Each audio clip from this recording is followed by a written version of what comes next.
All I've ever done in life is tax, which may sound very sad, but I find it a hugely satisfying and intellectual subject. The rules change every year when the budget comes along, prompted by what HM Revenue and Customs find in their day-to-day world, what they don't like. They get government to change the law and we have to deal with that, as do they. They are slightly more fortunate than us in the sense that there is still a bit of a time lag for them to catch up, but our side of the fence, you have to be there from day one when the changes come in. You have to be able to advise your clients. Again, when I started in tax 44 years ago, the revenue were a lot more gentlemanly and probably a much sleepier animal than they are these days.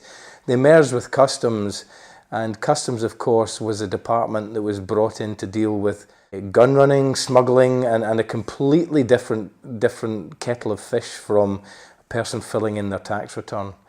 And VAT obviously started to bring customs into that when it was introduced, but the merger of the two departments led to the old Inland Revenue side very quickly adopting the powers that customs had to deal with all of these completely different offences that were going on, until we now have this merged department these days which has a huge panoply of powers. I remember talking to a friend who's a police inspector a few years ago, and he actually said to me that he wished that they had the powers that Revenue and Customs had just to walk into premises.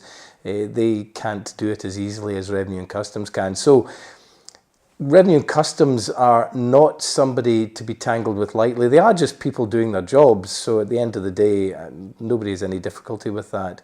But they do have a formidable array of powers that they can bring to bear against the smallest little infraction and offence.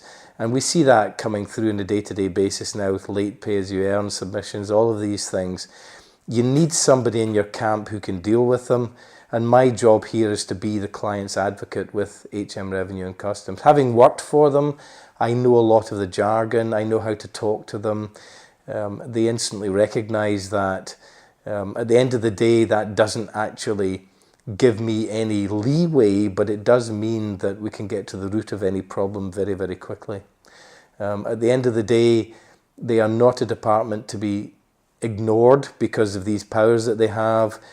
They've got penalties for all kinds of things: late submissions, incorrect submissions, non-submissions, you name it, they've got the powers to deal with it, and they are using them on a daily basis. So get somebody on your side who knows what they're talking about and can deal with them for you, and that's what I'm here to do.